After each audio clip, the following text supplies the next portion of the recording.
আজকে আমরা electromagnetic induction চ্যাপ্টারটার টপিকটার প্রথম দিন বেসিকটুকু বলেছিলাম। আজকে ওই সলিনয়েডের জন্য সেলফ ইন্ডাকটেন্স আর মিউচুয়াল ইন্ডাকটেন্সটা ক্যালকুলেট করবো। ওকে, তো প্রথমে একটা সলিনয়েড নেওয়া যাক।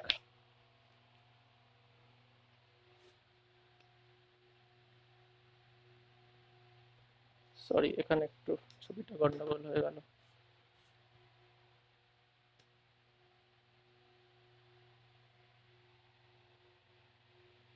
এটা হচ্ছে সলিনয়েড, যার ভেতর দিয়ে আই কারেন্ট যাচ্ছে। ধরে নিচ্ছি এর লেন্থটা হচ্ছে, আচ্ছা ক্যাপিটাল এল ধরি, এর লেন্থটা হচ্ছে ক্যাপিটাল, না ক্যাপিটাল এল ধরলে আবার একটু অন্য ভেরিয়েবলের সঙ্গে মিশে যাবে, স্মল এলই ধরা যাক। আর এই যে এটা তো লুপ, মানে পরপর অনেকগুলো লুপ আছে, এরকম একটা এরকম একটা এরকম একটা লুপ আছে। তো এই যে লুপটা দেখতে পাচ্ছি, এই লুপের এরিয়া ধরে নিচ্ছি, এরিয়াকে আমি এ ধরে নিচ্ছি। আর এখানে টোটাল, এইখানে টোটাল রয়েছে এন নাম্বার অফ টার্ন, মানে এন সংখ্যক পাক রয়েছে এখানটায়। তো এখন আমাদের বার করতে হবে কি, বার করতে হবে হচ্ছে সেলফ ইন্ডাকটেন্স সলিনয়েডের জন্য। তো আমরা জানি সেলফ ইন্ডাকটেন্সের ফর্মুলা কি হয়, ফাই ইকুয়ালস টু, সেলফ ইন্ডাকটেন্সের ফর্মুলা যেটা হয় সেটা হচ্ছে phi equals to L I হয়। আই কারেন্ট যাচ্ছে, এল হচ্ছে সেলফ ইন্ডাকটেন্স, তাহলে এল যেহেতু বার করব, L equals to phi by I. তো ফাই মানে হচ্ছিল এই সলিনয়েডের মধ্যে কত ফ্লাক্স তৈরি হয়েছে। তো আমরা জানি ফ্লাক্সের ফর্মুলা ফাই ইকুয়ালস টু, আমরা ফ্লাক্সের ফর্মুলা কি জানি, ফ্লাক্সের ফর্মুলা যেটা জানি সেটা হচ্ছে phi equals to B dot D S, এটাকে ভাঙলে বি ডিএস কস থিটা। তো এখানে থিটা জিরো হবে, কারণ একটু যদি ভাবা যায় এটা একটা সার্কুলার লুপ, এই লুপের মধ্যে দিয়ে এই দিকে ম্যাগনেটিক ফিল্ডের ডিরেকশন আছে, আর এটার যে এরিয়া ভেক্টর কত, এটা যে এরিয়া কোনটা, এই পুরোটা এরিয়া হবে, তার ডিরেকশন হচ্ছে এই দিকে। আর এখান থেকে ম্যাগনেটিক ফিল্ডগুলো এই দিকে বেরোচ্ছে, তার মানে এই দিকে ম্যাগনেটিক ফিল্ড, এই দিকে ডিএস, অ্যাঙ্গেল কত জিরো, তাহলে কস থিটা যদি জিরো হয় তাহলে এটা হয়ে যাবে বিডিএস, কেন কস জিরো এক হয়। তার মানে phi equals to B into D S, মানে ম্যাগনেটিক ফিল্ড ইন্টু ডিএসটা হচ্ছে এরিয়া। তো এরিয়া তো এ আছে, বি এ বসালেই হবে আমাদের। তো বি এ শুধু একটা লুপের জন্য হলো, বি এ কার জন্য হলো, এই একটা সিঙ্গেল লুপের জন্য। আমার এন নাম্বার অফ টার্ন রয়েছে, তাহলে এন সংখ্যক লুপ রয়েছে, তাহলে ফাইয়ের মানটা আমি বসাবো B into A into N divided by I. এবার আমরা বায়োসাভার্ট ল এর চ্যাপ্টারটাতে বা ম্যাগনেটোস্ট্যাটিক্সের শুরুতেই একদম পড়েছিলাম, সলিনয়েডের অ্যাক্সিসের উপরে ম্যাগনেটিক ফিল্ড হয় B equals to mu zero N I. এটা সকলেই জানি, পড়া আছে, না হলে আগের ওই ম্যাগনেটোস্ট্যাটিক্সের বায়োসাভার্ট ল দিয়ে বা অ্যাম্পিয়ার সার্কিটের ল দিয়ে যেটা করেছিলাম দেখে নিতে হবে। তো তাহলে এখানে আমি B equals to mu zero, N মানে হচ্ছে number of turns per unit length, তো আমরা এটাকে ভাঙলে কি হবে, capital N by L into I. এটা হচ্ছে number of turns, number of turns per unit length. তাহলে আমার total number of turn N রয়েছে, লেন্থ এল, তাহলে N by L small N হয়ে গেল। তাহলে এই ভ্যালুটা বসাবো এবার, তাহলে এখানে বসাচ্ছি, therefore phi equals to B এর ভ্যালুটা বসাবো, তাহলে mu zero N I divided by L, পাশে একটা এ, এন থেকে গেল, নিচে একটা আই আছে, তাহলে mu zero N I A N divided by L into I. তাহলে এই আই আই ক্যান্সেল আউট হয়ে যাচ্ছে, তাহলে ফাই ইকুয়ালস টু থাকছে mu zero N square A, mu zero N square A divided by L. এই বেরিয়ে গেল, sorry phi কেন, এটা তো এল হবে, সরি এখানে তো এল ছিল, এল ভুল হয়েছে, এখানে তো এল হবে। ওকে, তাহলে সেলফ ইন্ডাকটেন্স বেরিয়ে গেল কার জন্য, সলিনয়েডের জন্য। সলিনয়েডের জন্য সেলফ ইন্ডাকটেন্সটা কত হয়, L equals to mu zero N square A by L. Clear? এইবার আমরা সলিনয়েডের জন্যই মিউচুয়াল ইন্ডাকটেন্স বার করব। তো তাহলে সেটার জন্য আঁকা যাক, এটা আমি মুছে দিব, সকলে দেখে নাও চট করে।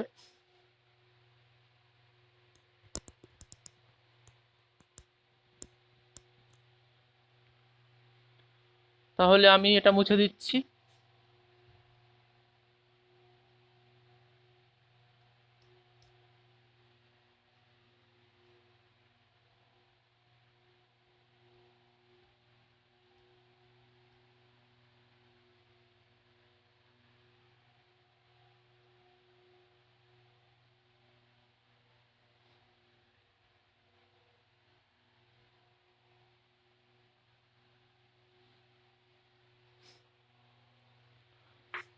মিউচুয়াল ইন্ডাকটেন্স বার করার জন্য আমাকে যেটা আঁকতে হবে,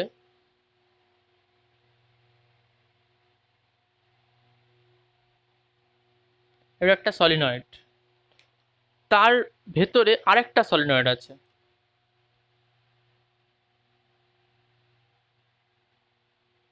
যেটা আমি ব্লু কালার দিয়ে আঁকছি। এই দুটো সলিনয়েডেরই মধ্যে দিয়ে কারেন্ট ফ্লো হচ্ছে, একটাতে I1, একটাতে I2। লেন্থ কিন্তু দুটোরই সেম, দুটোরই এল লেন্থ আছে।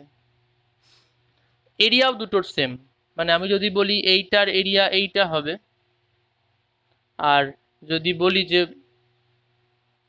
যেটা হচ্ছে এটা এই পাশে দেখাচ্ছি, মানে যেটা ব্ল্যাক কালারের কয়েল তার এরিয়া এটা হবে, তাহলে এইটাও এ হবে, আর আবার এইটাও এ হবে। ব্র্যাকেটে এরিয়া লিখে দিচ্ছি, তাহলে মনে থাকবে। কারণ দুটোর এরিয়া সেম, দুটোরই লেন্থ সেম, খালি নাম্বার অফ টার্নটা আলাদা। একটা হচ্ছে প্রথমটা N1 নাম্বার অফ টার্ন, পরেরটা হচ্ছে N2, এই দুটো কিন্তু ডিফারেন্ট। দুটো বুঝতেই পারছি, ব্ল্যাক কালারের প্রথমটা হচ্ছে আই, পরেরটা প্রথমটাতে I1 কারেন্ট যাচ্ছে, পরেরটাতে I2 কারেন্ট যাচ্ছে। যেটাতে I1 কারেন্ট যাচ্ছে সেটার নাম্বার অফ টার্ন হচ্ছে N1, আর যেখানে I2 কারেন্ট যাচ্ছে সেখানে নাম্বার অফ টার্ন N2। তো মিউচুয়াল মানে কি, সেলফ পড়েছিলাম, সেলফ হচ্ছে নিজের জন্য, মিউচুয়াল হচ্ছে একের জন্য অপরের এফেক্ট বার করতে হবে। তো তাহলে আমি এইভাবে ভাই ব্যাপারটা, যে প্রথমে সেলফ ইন্ডাকটেন্সটা বার করি, মানে প্রথম কয়েল মানে φ1 ইকুয়ালস টু কত হবে, L1 into I1। Phi equals to Li যেহেতু জানি, তাহলে প্রথম কয়েল বলে সবগুলো 1 নাম দিয়ে দিলাম। তাহলে এখান থেকে L1 ইকুয়ালস টু কত হবে, φ1 বাই I1। তো আমরা এটা ক্যালকুলেশন করব না, আমরা জানি তো, একটু আগে করলাম, যে এল এর ভ্যালু কত বেরোলো, μ0 n square a by L, ঠিক তো? তাহলে L1টা কত হবে, μ0 n1 স্কোয়ার a বাই এল। এবং সিমিলারলি লিখে দিতে পারি, L2 ইকুয়ালস টু যেটা হবে μ0 n2 square a divided by এল।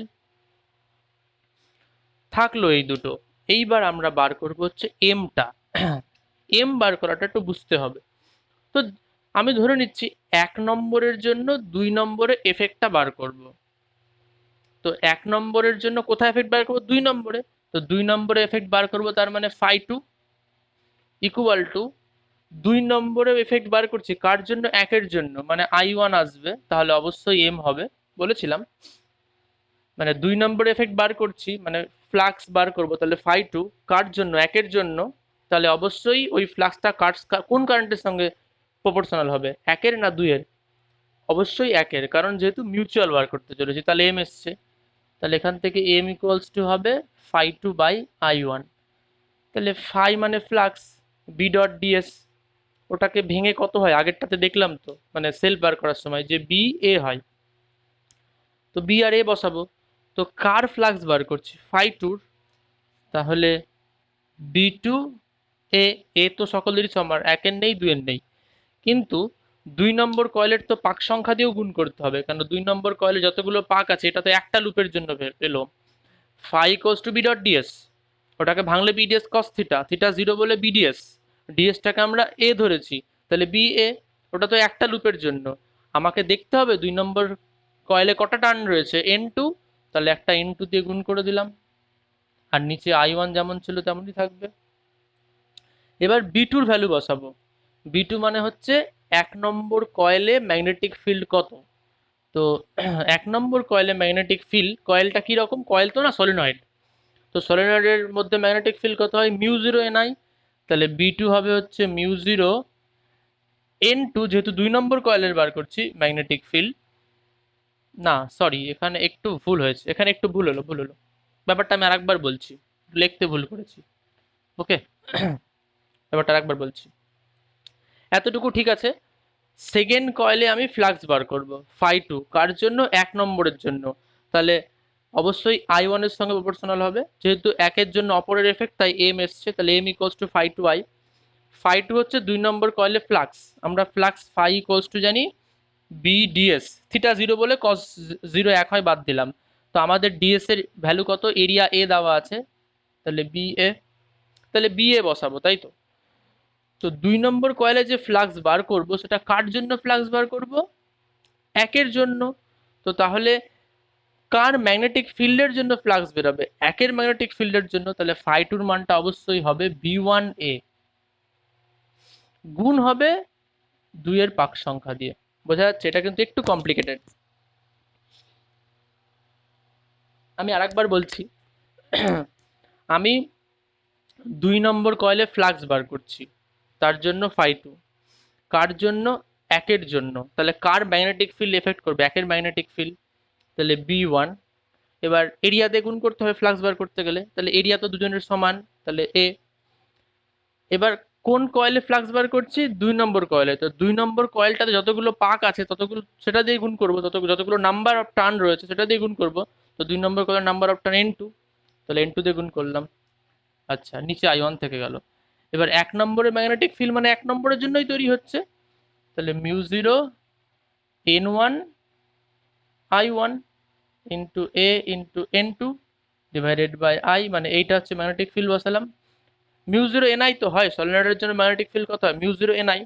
তো μ0 N1 I1 যেহেতু একের জন্য, মানে 1 নম্বরের কয়েলের জন্য ম্যাগনেটিক ফিল্ড তৈরি হচ্ছে।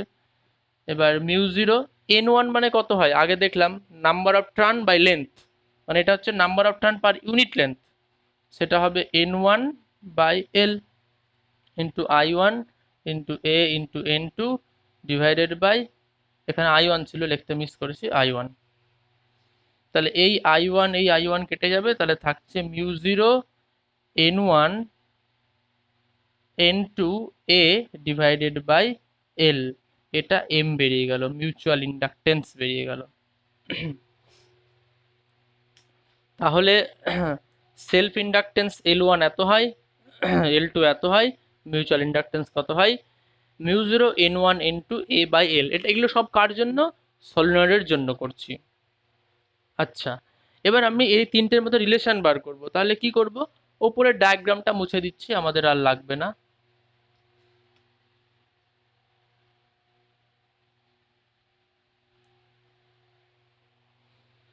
আমি L1 L2 গুণ করে দেই, L1 ইন্টু L2 ইকুয়ালস যেটা হবে μ0 N1 square A by L into μ0 N2 square A divided by L। তাহলে গুণ করলে হচ্ছে μ0 square N1 square N2 square A square divided by L square. এই নিচের এগুলোও লাগবে না, এগুলো মুছে দিচ্ছি। এমটা তো মনে আছে বলতে আমি নিচে লিখে রাখলাম। এইবার এটা L1 ইন্টু L2 বেরোলো, তাহলে L1 into L2 equal to, এটাকে লিখতে পারা যায় না, μ0 N1 N2 A divided by L পুরোটার হোল স্কোয়ার। তো এইটা মানে কি, M, μ0 N1 N2 A by L, μ0 N1 N2 A by L। তাহলে এইটা মানে হয়ে গেল M স্কোয়ার। তাহলে therefore M equal to root over of L1 into L2, এইটা পেয়ে গেলাম। সলিনয়েডের জন্য সেলফ ইন্ডাকটেন্সের সাথে মিউচুয়াল ইন্ডাকটেন্সের রিলেশন। যে কোনো সলিনয়েডের ক্ষেত্রে দুটো, একটা সলিনয়েডের ভেতরে একটা সলিনয়েড বসানো থাকে, তার সেলফ ইন্ডাকটেন্সগুলোর মাল্টিপ্লিকেশনের রুট হবে ওই সলিনয়েডের একে অপরের মিউচুয়াল ইন্ডাকটেন্স। ঠিক আছে, তাহলে এটা আমাদের হয়ে গেল। এবার আমরা একটু এনার্জি বার করব, মুছে দিচ্ছি এবার। মানে কোশ্চেনটা একটু প্রথমে বুঝতে হবে কেনই বা এনার্জি বার করব। আমরা জানি ইন্ডাক্টর যাকে আমরা চলতি ভাষায় কয়েল বলে থাকি, তাই তো? ফিজিক্সের ভাষায় ইন্ডাক্টর বলি। এই যে কয়েল, মানে যাকে আমরা কি বলি, ইন্ডাক্টর, মানে আবেশক বলি। তো এর মধ্যে দিয়ে যখন কারেন্ট যাবে তখন এর মধ্যে এনার্জি স্টোর হয়, শক্তি সঞ্চিত হয়। কেন? কেনই বা শক্তি সঞ্চিত হবে? ওই যে বললাম, ফ্যারাডেস ল থেকে লেনজিস ল।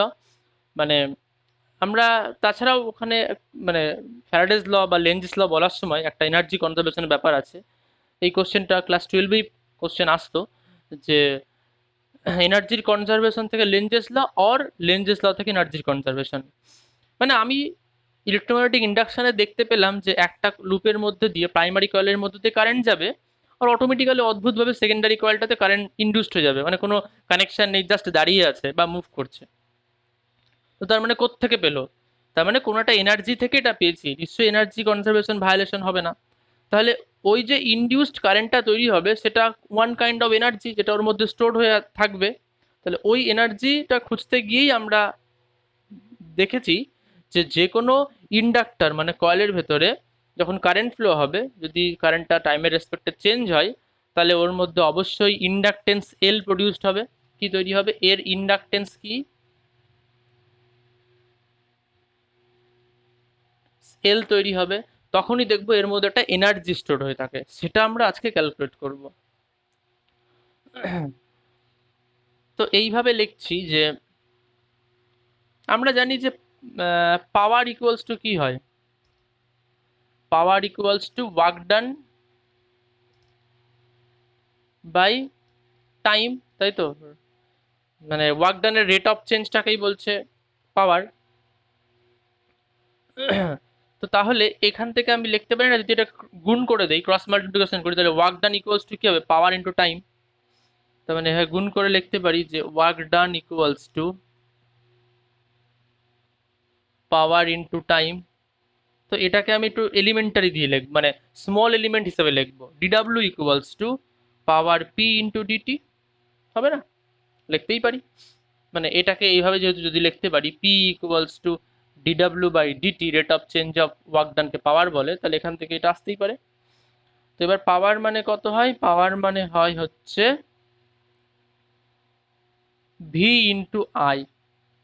জানি, আমরা সকলেই পড়েছি। পাশে ক্যালকুলেশনে যাই, তাহলে ডিডাব্লিউ থেকে গেল, ভি এর মানটা বসাবো। বলেছিলাম যে ইনডিউসড ইএমএফ যেটা হয় সেটা ডাইমেনশন ভোল্টেজেরই হয়, তাহলে ইনডিউসড ইএমএফ এর মান আমি ভোল্টেজের জায়গায় বসাতে পারি। ইনডিউসড ইএমএফটা কত হয়? L D I by D T. আমি মাইনাসটা নিব না, ইনডিউসড ইএমএফ আমরা অ্যাকচুয়ালি ফর্মুলা পেয়েছিলাম E equals to minus L D I by D T. তো আমি এখন ওয়ার্ক ডান বার করছি, ম্যাগনিটিউডটা বার করছি ওয়ার্ক ডানের, তাই মাইনাসটা আমি নিচ্ছি না। তো তাহলে এল ডিআই বাই ডিটি হলো ভি, আর একটা আই থাকলো পাশে, আর একটা পাশে ডিটি থাকলো। তাহলে এখান থেকে ডিটি ডিটি ক্যান্সেল আউট হয়ে যাবে, এই ডিটি ক্যান্সেল আউট হয়ে যাবে, তাহলে ডিডাব্লিউ ইকুয়ালস টু পড়ে থাকছে এল আই ডিআই। এবার ইন্টিগ্রেশন করব, তাহলে এল আই ডিআই, এটা 0 টু ডাব্লিউ আর এটা 0 to I. D W integration W, limit বসালে ডাব্লিউ, এল বেরিয়ে গেল, শুধু ইন্টিগ্রেশনের মধ্যে থাকছে আই ডিআই 0 টু আই। তাহলে আর এল এটা হবে আই স্কোয়ার বাই 2। তাহলে ডাব্লিউ ইকুয়ালস টু হচ্ছে হাফ এল আই স্কোয়ার। তো এই ওয়ার্ক ডানটায় কি থাকে? এনার্জি হিসাবে স্টোরড হয়ে থাকে। কার মধ্যে? এই ইন্ডাক্টরের মধ্যে। কেন? প্রথমে শুরুতেই বললাম ইন্ডাক্টরের মধ্যে কেন এনার্জি স্টোর হয়ে থাকে, তার কারণটাও বললাম। তো তাহলে ইন্ডাক্টরের জন্য তার মধ্যে stored energy half L I square, বা ওটাকে ওয়ার্ক ডানও বলতে হয়, কারণ ওয়ার্ক ডান যেটা করবো সেটাই তো স্টোর হয়ে থাকে এনার্জি হিসাবে। এল হচ্ছে সেলফ ইন্ডাকটেন্স, আই হচ্ছে ওর মধ্যে দিয়ে যে কারেন্ট যাচ্ছে। তাহলে এই হচ্ছে ফর্মুলা। তো ইলেকট্রোম্যাগনেটিক ইন্ডাকশানে এতটুকু মোটামুটি পড়লেই হবে, এবার কিছু প্রবলেম করতে হবে। আচ্ছা, আরেকটা জিনিস আমি বলিনি পড়াতে গিয়ে, ওই এল এর ইউনিট কি, ফ্লাক্সের ইউনিট কি, এই জিনিসগুলো তো 12-এ পড়া হয়েছে। তোমরা সকলে দেখবে, যদি না পারো তখন আমি না হয় একবার ডিসকাস করবো। তাহলে আজকের ভিডিওটা এতটুকুই থাক, নেক্সট ক্লাস বাকিটা, ঠিক আছে?